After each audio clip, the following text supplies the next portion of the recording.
কোনো কারণ ছাড়াই সিংহ শিয়ালকে তাড়া করল। শিয়াল দৌড়ে কোনো মতে প্রাণে বাঁচল। আমি সিংহকে রাজা বানিয়েছিলাম, সেই সিংহ আজ আমাকে তাড়া করলো, মেরে ফেলতে চাইলো একেবারে। ওকে আমি উচিত শিক্ষা দেব।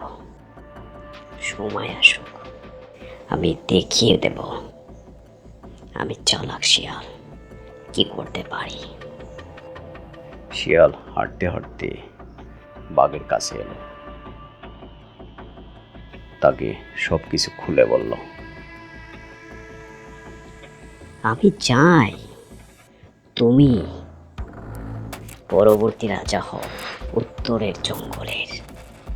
সিংহ দুর্বল, বৃদ্ধ, অতিশয় অসহায়, তাকে তুমিই হারাতে পারবে।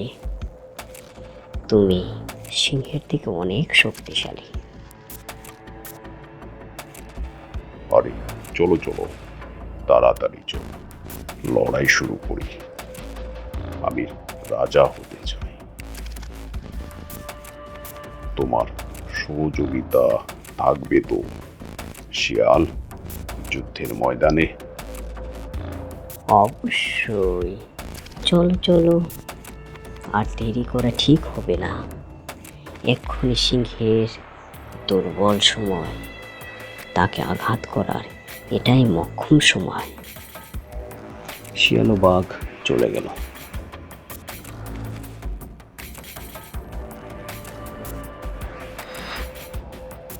সিংহের সামনে বাঘ ও শিয়াল উপস্থিত হলো।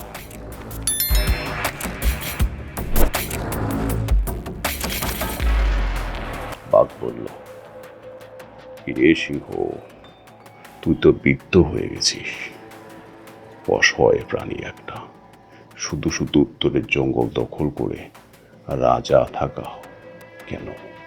আজকে এখন থেকে রাজা হিসেবে থাকতে গেলে আমার সঙ্গে তোমার লড়াই করতে হবে।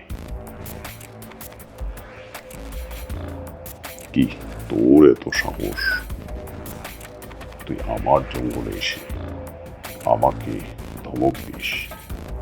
আজ তোকে দেখিয়ে দিচ্ছি সিংহ কতটা শক্তিশালী হতে পারে। বাঘ ও সিংহের লড়াই শুরু হলো।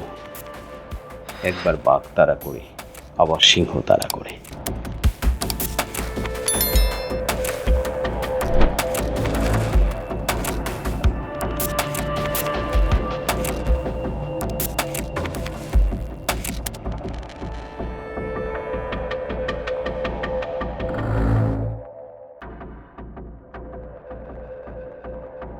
অবশেষে বাঘ সিংহকে মেরে তাড়িয়ে দিল জঙ্গল থেকে।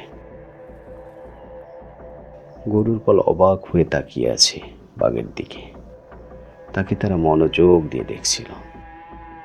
বাঘ তো তা দেখে একেবারে ক্ষেপে গেল, বলল, আরে শিয়াল, ওদেরকে বলো আমি সিংহ থেকে শক্তিশালী, আমি এখন জঙ্গলের রাজা। তা বাঘ, তুমি শিয়ালকে প্রশ্ন করো, তাকে কেন সিংহ তাড়িয়ে দিয়েছিল? কি শিয়াল, কেন তোমাকে সিংহ তাড়িয়ে দিয়েছিল? বলো, তাড়াতাড়ি বলো।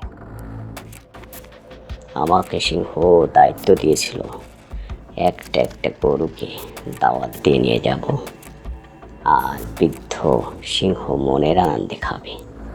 কিন্তু তা হয়নি, কারণ গরুর দল আমাকে ইচ্ছা মতো মার দিয়েছিল, তাই সিংহ আমাকে তাড়িয়ে দিয়েছিল। কি বললে? গরুর বলে এত সাহস? আমি সিংহ থেকে শক্তিশালী শিকারী, ওদের একটাকেও আমি ছাড়ব না। আজ আমরাও তোমাকে ছাড়ছি না, কারণ এই জঙ্গলে কোনো শিকারীকে আমরা থাকতে দেব না। দেখো তোমার কি ব্যবস্থা আমরা করছি। বলেই গরুর দল বাঘ ও শিয়ালকে তাড়া করল। ওরা কোনো মতে ছুটে প্রাণে বাঁচল।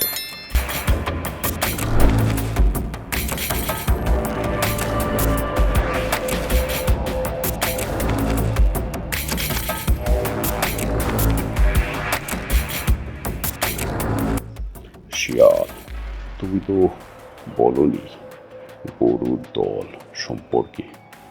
ওদের অনেক মিল, বিপদে ওরা একসাথে লড়াই করে, কেউ কাউকে ছেড়ে যায় না, তাই না?